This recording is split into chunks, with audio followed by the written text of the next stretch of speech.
in the history of the Pennzoil. He's the toughest of the tough. In fact, that's what they call him. The life and times of Tuff Hedeman, next on TNN. Events in the modern rodeo. 5 of them, like roping and bronc busting, stem from jobs cowboys have always performed on a ranch. Then, there's bull riding.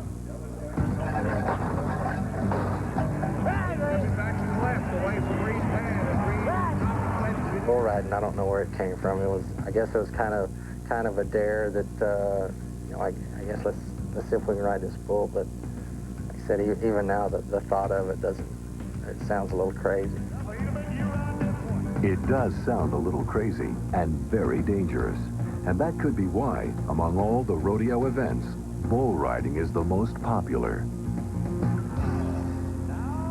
Seems like fans, they don't want to see anybody get killed, but they want to see somebody almost get killed. Bull riding today is more extreme sport than traditional rodeo event.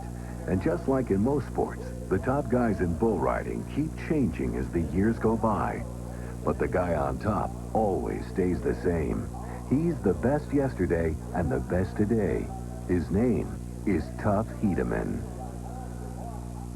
Tuff Hedeman's as good at riding bulls as anyone has ever been. I think he's the greatest ranked bull rider that's ever lived. As a winner, he's absolutely the best ever. What Michael Jordan is to basketball, Tuff Hedeman is to the sport of bull riding. There's just never been anybody better. His 4 world championships span a decade, and the years he doesn't win, he's usually the man to beat. Tuff Hedeman's story is an unusual one. Unlike most successful athletes, Tuff didn't get to the top of his profession through natural ability. He got there because he's got one special quality, and more of it than anybody else in the sport. He has what rodeo cowboys refer to as try. Try in the rodeo world is effort, it's heart, it's guts, it's doing whatever it takes to get it done. And that's never giving up, regardless of what the circumstances may be. Sometimes you hit the ground twice as hard because you were trying twice as hard. I've never seen a guy with more try than he has, for sure. You know, he just refuses to quit. You know, the guy that tries the hardest wins. It's a pretty simple concept, but you know, that's what we've always lived by. Richard Neil Hedeman was born in El Paso, Texas on March 2nd, 1963. He was the youngest of 7 children. Tuff grew up around livestock and horses. His grandparents owned a working cattle ranch, and his mother and father worked in the horse racing business. I was 4 years old when I rode my first calf. They put me on, and I pulled my hat down over my eyes. I was scared to death, and calf ran straight down the arena pretty fast. I won first place, and you know, got a big blue ribbon, and you know, I guess I was hooked. What happened with Tuff Hedeman was he went to a junior rodeo, and he got on a calf one time, and he won first place. Well, here's a kid that has nothing going for him, nothing, you know, and he won first place. I think that made a huge impact on him. Tuff got his name from a family friend, an old cowboy who accidentally closed his truck door on the 6-year-old boy's hand. The boy didn't make a sound. He saw that it was shut in there, and he jumped out, and he rushed around there and opened it, and had creases across my fingers. Asked me if I was all right. I said, yeah, I guess so. I didn't make a big fuss about it. He said, well, you're a tough nut. So they started calling me Tough Nut. It was later shortened to Tuff, and it was a name, as I grew up, I despised it.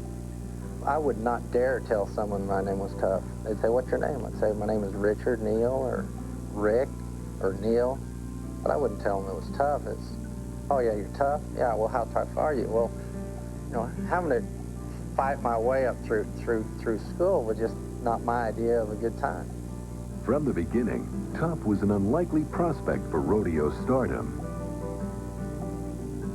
He showed up to a little junior rodeo that we had there in El Paso one day, and he had these glasses on that were as thick as they come, and we poked a little fun at him, and he didn't like it. He wanted to fight and those sort of things. He's a tough kid. The name fit him very well.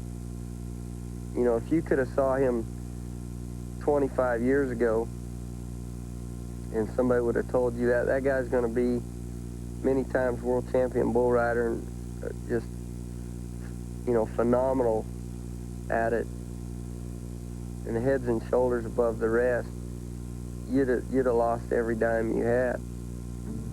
He may not have looked the part, but Tuff Hedeman knew from the very beginning he was going to be a rodeo cowboy, and bull riding was going to be his event. Tuff found out early on that the cards were stacked against him.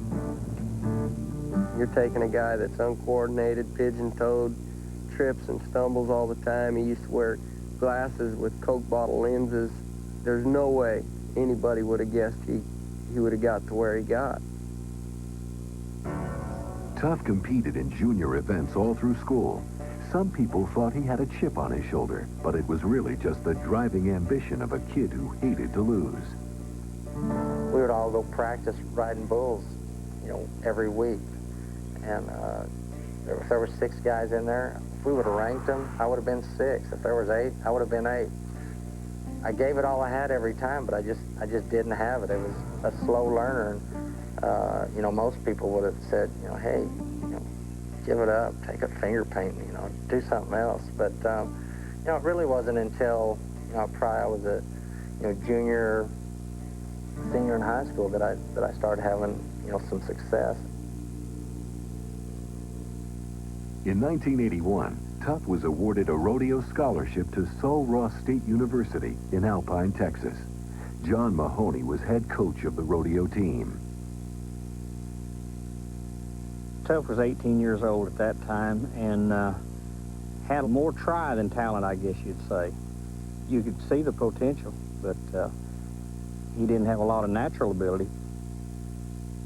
As a freshman, Tuff was the 7th man on a 6-man squad, but he practiced every day, and he learned from older guys on the team, like Cody Lambert, who was then the top college cowboy in America. You expected him to be a decent bull rider because he tried very hard, but you never expected him to be the very best bull rider there is out there, and that's what he became. And the only reason he became it was because of the guts that he had. I got the opportunity to get on 3, 4, 5, 6 bulls in a day, then I would do that. There's only one way to learn how to ride bulls, and that's riding bulls. In 1982, Tuff's freshman year, Sul Ross went to the National Collegiate Rodeo Finals. John Mahoney chose Tuff over a senior to fill the 6th spot on the team. I caught some flack. I really did, because some of the guys there at school didn't think that he deserved to go, and I sure thought he did. Tuff proved Mahoney was right with 3 solid rides in the finals. As it turned out, it couldn't happen any more dramatically than it did. It went down to the last night in the short go-around, and Tuff was the last bull rider. The bull Tuff rode was a seldom-ridden veteran called 222. Tuff stayed on for 8 seconds, and the Sul Ross team won the national championship. After he rode this bull, of course, we were all elated, and we'd just won the national championship and so forth. And I went behind the chutes to find Tuff, and he was off by himself. It was a pretty emotional moment, and Tuff said he felt like I was one of the first guys that ever believed in him. And I said, you know, that doesn't have anything to do with whether you rode this bull or not. I believe in you if you'd have gotten bucked off. The next year, 1983, Sul Ross won again, this time with Tuff as a full-fledged member of the team. That same year, Tuff followed his best friend Cody Lambert by turning pro. For me to turn a dream, a love of a sport, into a career and a profession is the coolest thing in the world. That was my love. The sport I chose and, you know, fell in love with. Against the odds and through sheer will and determination, Tuff Hedeman pulled himself up until now he had a shot at his dreams. But first, some wild rides lay ahead. The life and times of continues on TNN. Tuff Hedeman had been a member of 2 national championship college rodeo teams, but he soon found out the professional circuit was an entirely different ballgame.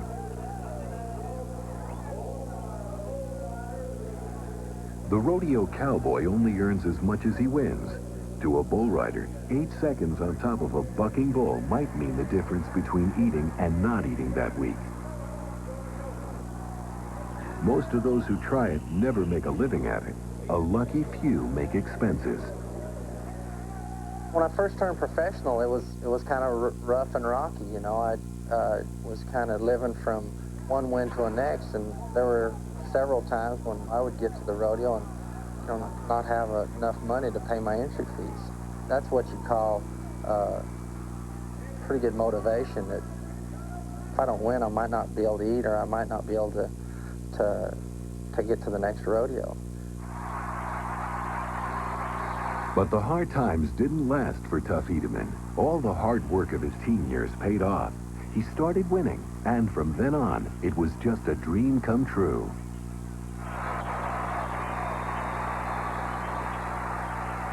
There's nothing like being able to compete against the guys you looked up to as heroes all your life and being one of them. Tuff loved everything about bull riding, the excitement, the danger, and the freedom that came with the rodeo lifestyle. I'd have 2 bags. One of them would have my equipment, some spurs, some shafts, a bull rope, a glove, and a little rosin. That's about it. And then I'd have a clothes bag. I'd have 3 or 4 pair of pants and half dozen shirts and a jacket and a shaving kit. What was fun about it was after a rodeo, sometimes I'd catch a ride at the airport and they say, "Where are you going?" I said, "I'm not sure yet." Get to the airport, well, I don't know. I might go home, see my mom and dad for a few days. I might go back to school, and I'm not sure where I'm going to go. That was pretty fun. Later I got married, and once you get married, when it's over, you go home. In 1983, his first full year as a professional, Tuff entered 30 or 40 rodeos and finished the season in the top 50. In 1984, Tuff hit the rodeo road with his friends Cody Lambert, Bart Wilkinson, and Lane Frost. They were great guys, and we all shared a common goal. We all wanted to be world champion bull riders. We wanted to be the very best at what we did.